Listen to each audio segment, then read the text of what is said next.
विद्यार्थी मित्रों, आज हम लोग पाठ 2 पृथ्वी की उत्पत्ति और उत्क्रांति के बारे में चर्चा करेंगे। तो पृथ्वी की उत्पत्ति के बारे में जानने से पहले थोड़ा प्रस्तावना के रूप में ध्यान देना जरूरी है। हमारी जो पृथ्वी है अर्थात जो धरती है, ये मानव का जन्म स्थान, निवास स्थान, कर्म स्थान सब कुछ है। अर्थात इस पृथ्वी पर मानव जीवन का संपूर्ण व्यवहार चलता है। मनुष्य का शरीर भी अंत में मृत्यु के बाद धरती की मिट्टी में ही मिल जाता है। यही कारण है कि मनुष्य को धरती पुत्र कहा गया है। मानव संस्कृति का इतिहास धरती माता के इतिहास के साथ जुड़ा हुआ है। जब से पृथ्वी पर मानव का अस्तित्व हुआ है, तब से पृथ्वी की उत्पत्ति से लेकर और पृथ्वी के विविध आवरणों के बारे में वो लगातार विचार करता रहा है। आज विज्ञान के अनेक क्षेत्रों में प्रगति हुई है, लेकिन फिर भी हमारी पृथ्वी की उत्पत्ति किस प्रकार हुई, यह बात आज भी यह प्रश्न विवाद का विषय बना हुआ है। ठीक उसी प्रकार से ब्रह्मांड के रहस्य भी आज भी रहस्य में बने हुए हैं। विद्यार्थी मित्रों, बाल्यावस्था में जब आप बहुत छोटे रहे होंगे तो आपके मन में ये प्रश्न पैदा होता रहा होगा कि आकाश में तारे क्यों चमकते हैं, तारों की संख्या कितनी है, ईश्वर ने तारों का निर्माण किस लिए किया। और ऐसा कुछ लोग बोलते भी थे कि पृथ्वी पर जब किसी व्यक्ति की मृत्यु होती है तो क्या वो आकाश का तारा बन जाता है, अवकाश में पृथ्वी किस पर टिकी हुई है, पृथ्वी के भूगर्भ में क्या छुपा हुआ होगा। ऐसे तमाम प्रश्न उठते थे। और क्या हम लोग अंतरिक्ष के उस पार जा सकते हैं, या इस ब्रह्मांड पर क्या दूसरी जगह कोई जीव सृष्टि है। इन सभी प्रश्नों के उत्तर प्राप्त करने के लिए हम इस पाठ में अध्ययन करेंगे।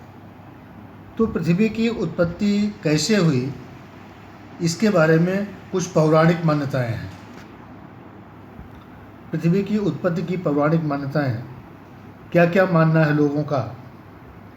तो पृथ्वी की उत्पत्ति की मान्यताएं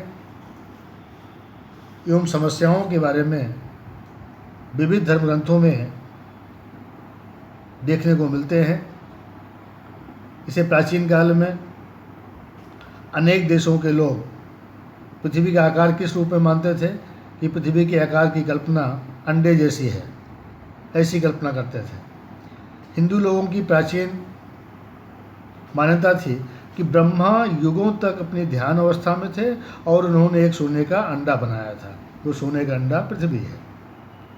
क्रोएशिया देश में पृथ्वी को सूर्य देवता के द्वारा उत्पन्न हुआ अंडा माना जाता है और ये अंडा एक पृथ्वी है।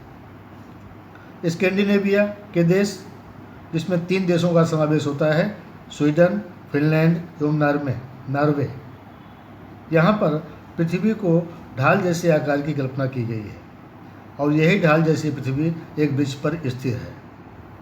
इस वृक्ष का जड़ तो पाताल और ऊपर का छत्र स्वर्ग है, अर्थात स्वर्ग और पाताल की भी कल्पना की गई थी। हिंदू धर्मशास्त्रों में ऐसा मानना है कि एक बड़ा कछुआ है और उस विशाल कछुए की पीठ पर 4 विशाल हाथी हैं और उनकी पीठ पर उल्टी अर्धगोलाकार पृथ्वी टिकी हुई है। पृथ्वी की सबसे अधिक ऊंचाई सूर्यलोक स्वर्ग है। कुछ लोगों की मान्यता है कि किसी राक्षस के प्रचंड मजबूत पीठ पर पृथ्वी टिकी हुई है। क्या मानना है, अपनी जो पृथ्वी है ये किसी राक्षस के प्रचंड मजबूत पीठ पर टिकी हुई है और जब तक वो राक्षस सोता रहता है तब तक कोई समस्या पैदा नहीं होती, लेकिन जब वो राक्षस जागता है और हलन चलन करता है तब भूकंप जैसी घटना शुरू होती है। कुछ प्रजाएं मानती हैं कि पृथ्वी की 3 विशालकाय व्हेल के ऊपर हमारी पृथ्वी टिकी हुई है, और प्राचीन काल के लोग मानते हैं कि कभी आकाश के उस पार कुछ अनोखा, अटपटा एवं बुद्धिशाली यंत्र छिपा हुआ है, और यह यंत्र घड़ी से शायद मिलता जुलता है। उसमें शायद पर्वतों से भी बड़े ऐसे विशाल दांतों वाले पहिए और धीरे धीरे घूमते हैं और उसी सितारों सहित संपूर्ण आकाश को पृथ्वी पर घुमाता है। लेकिन हमारे पूर्वज क्या मानते हैं? हमारे पूर्वजों की मान्यता ये है कि पृथ्वी शेषनाग के फन हुई है, और शेषनाग जब अपना फन हिलाता है तो पृथ्वी हलन चलन करने लगती है, हिल उठती है। और कुछ लोगों की मान्यता थी कि आसपास घूमता है जिससे दिन रात होता है। यह थी हमारी प्राचीन मान्यताएं। ऐसा माना जाता है कि आज से लगभग 4.5 अरब वर्ष पूर्व पृथ्वी की उत्पत्ति हुई। पृथ्वी की उत्पत्ति का समय क्या है? लगभग आज से 4.5 अरब वर्ष पूर्व। तब उसका स्वरूप कैसा था? तब उस समय ये पृथ्वी अत्यंत गर्म वायु स्वरूप गोले के रूप में थी, और धीरे धीरे उसकी बाहरी सतह ठंडी होती गई और पृथ्वी पर एक पतला ठोस आवरण अस्तित्व में आया।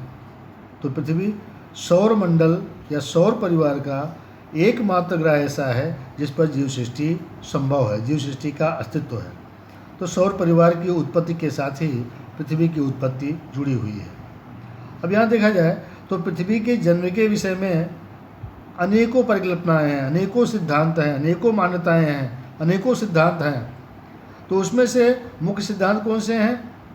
निहारिकावाद, ग्रहाणुवाद, ज्वारीय सिद्धांत, एक तारक सिद्धांत, युग्म तारक सिद्धांत, निहारिकीय बादल सिद्धांत, स्फोटक तारक सिद्धांत आदि अनेक सिद्धांत प्रस्तुत किए गए हैं।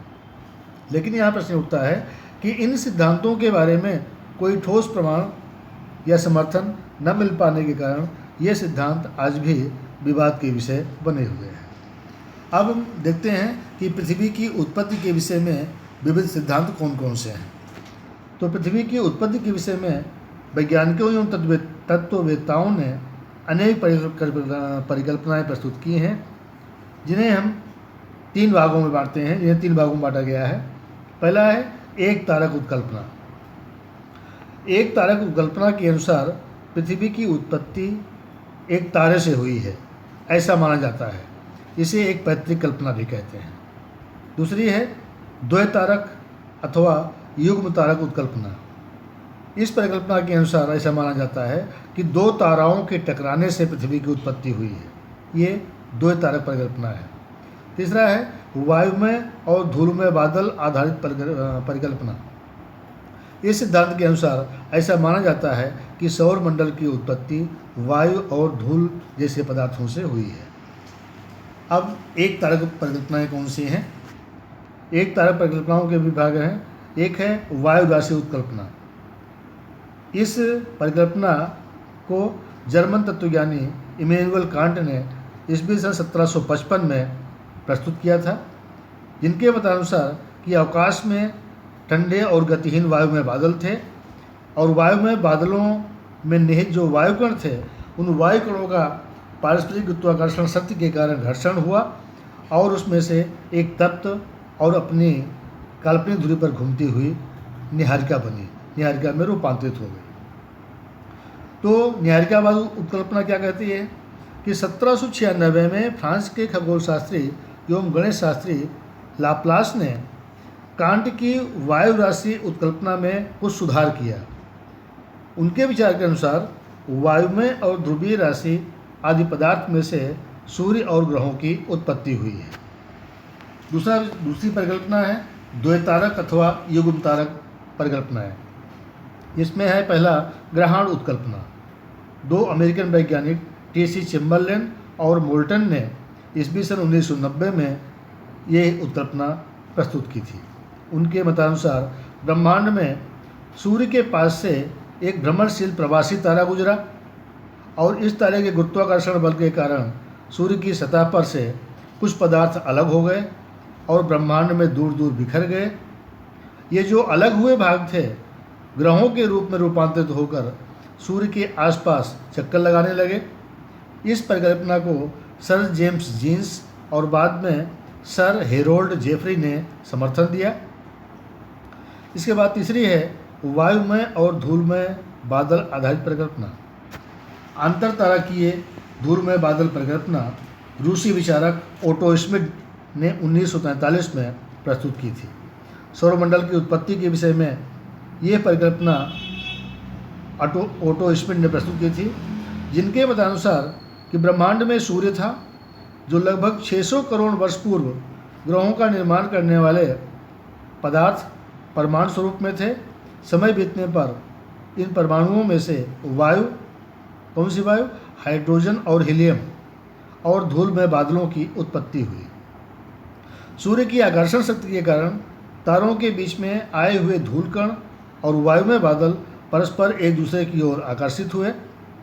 धूलमय और वायुमय बादल एक समतल तस्तरी के रूप में सूर्य के चारों तरफ चक्कर लगाने लगे, परिक्रमा करने लगे और बाद में धूलमय और वायुमय बादलों में से ग्रहों की उत्पत्ति हुई। दूसरा है निहारिका बादल परिकल्पना। यह परिकल्पना जर्मन विचारक कार्ल वॉन वाइजास्कर ने प्रस्तुत की थी और उनका मानना है कि वायुमय और धूल राशि बादल में सूर्य का प्रवेश हुआ। सूर्य के आकर्षण बल के कारण वायुमय और धूलमय बादल के कुछ भाग सूर्य की परिक्रमा करने लगे और कुछ भाग अंतरिक्ष में बिखर गए।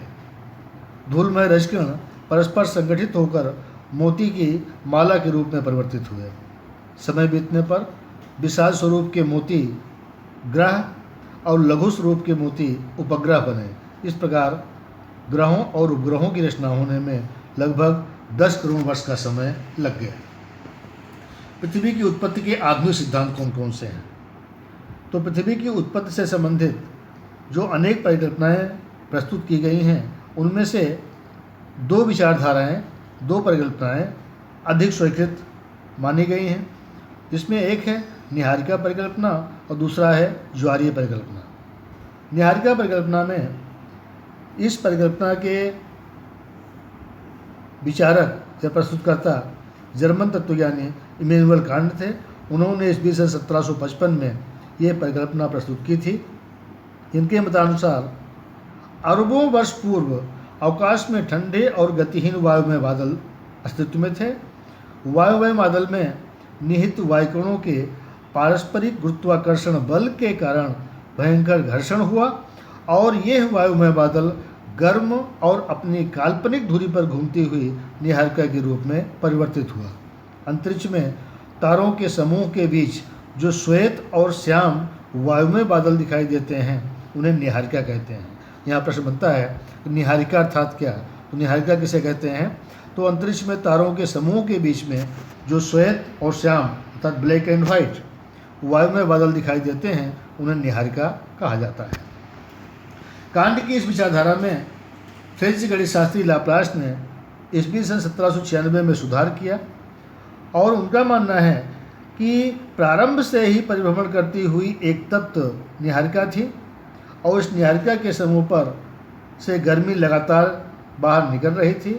परिणाम स्वरूप उसकी ऊष्मा में क्रमशः कमी होती गई और उसकी सतह का भाग संकुचित होकर ठोस स्वरूप धारण किया और इस निहारिका के आकार में ज्यों-ज्यों संकुचन होने लगा त्यों-त्यों उसके अक्ष भ्रमण के वेग में उत्तरोत्तर वृद्धि होने लगी, जिससे उसके केंद्रगामी बल की अपेक्षा केंद्र त्यागी बल बढ़ने लगा।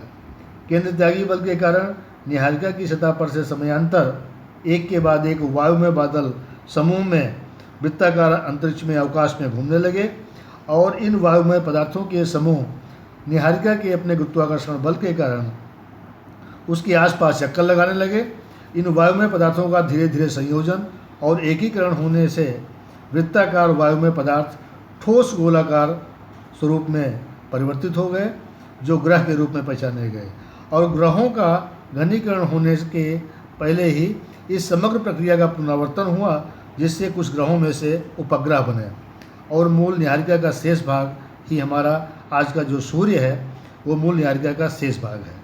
इस प्रकार सौर परिवार का जन्म करोड़ों वर्ष पहले हुआ था। दूसरी परिकल्पना है ज्वारीय परिकल्पना कि समुद्र में ज्वार और भाटा की क्रिया होती है तो चंद्रमा और सूर्य के गुरुत्वाकर्षण बल के कारण ज्वार आता है। इस ज्वार और भाटे को लक्ष्य में रखकर इंग्लैंड की भूगोलवेत्ता सर जेम्स जीन्स तथा जेफरी ने सौरमंडल की उत्पत्ति के लिए ईस्वी सन 1919 में ज्वारीय परिकल्पना प्रस्तुत की थी। इस परिकल्पना के मतानुसार विशालकाय वायुपिंड में से हमारे आदि सूर्य के निकट से एक प्रवासी तारा गुजरा, अर्थात हमारे सूर्य के पास से एक प्रवासी तारा गुजरा। ये तारा कैसा था? ये प्रवासी तारा कद में सूर्य से कई गुना बड़ा था। उसकी गुरुत्वाकर्षण शक्ति भी सूर्य से अधिक थी। इस प्रवासी तारे के गुरुत्वाकर्षण बल के कारण सूर्य की सतह पर फिलामेंट वायु का ज्वार चढ़ा। प्रवासी तारा ज्यों-ज्यों सूर्य के नज़दीक आता गया त्यों-त्यों ज्वार की ऊंचाई बढ़ती गई। अतः सूर्य में से सिगार के आकार का वायुमय निहारिका पदार्थ प्रवासी तारे की ओर आकर्षित हुआ और सूर्य से अलग होने लगा। प्रवासी तारा ज्यों-ज्यों सूर्य से दूर जाने लगा त्यों-त्यों उसकी गुरुत्वाकर्षण शक्ति घटने लगी और सूर्य में से अलग हुए भाग को सूर्य के गुरुत्वाकर्षण बल के कारण परिभ्रमण और परिक्रमण गति प्राप्त हुई। ज्यों-ज्यों समय बीतता गया कि सिगार आकार का अलग हुआ भाग ठंडा होने लगा। बुध, शुक्र, पृथ्वी, मंगल, गुरु, शनि, यूरेनस तो संकुचन प्रक्रिया के कारण उसका विभाजन हुआ था और उसमें से ग्रहों का निर्माण हुआ था। सूर्य और ग्रहों के बीच भी इसी क्रिया का पुनरावर्तन हुआ, जिसके परिणामस्वरूप हमारे सौर परिवार की उत्पत्ति हुई। पृथ्वी सहित अन्य ग्रहों, उपग्रहों की उत्पत्ति, उनका क्रम, उनका आकार, धुरी का झुकाव, उपग्रहों की संख्या आदि अनेक प्रश्नों का निराकरण ज्वारीय परिकल्पना से प्राप्त होता है। ये विचारधारा लोकप्रिय और सर्वस्वीकृत रही है कि अपना सौरमंडल एक ही प्रकार के वायुमय पदार्थों की ज्वारीय प्रक्रिया से बना है। विद्यार्थी मित्रों, इसके बाद के मुद्दों की चर्चा नेक्स्ट पार्ट में, अगले पार्ट में की जाएगी। धन्यवाद।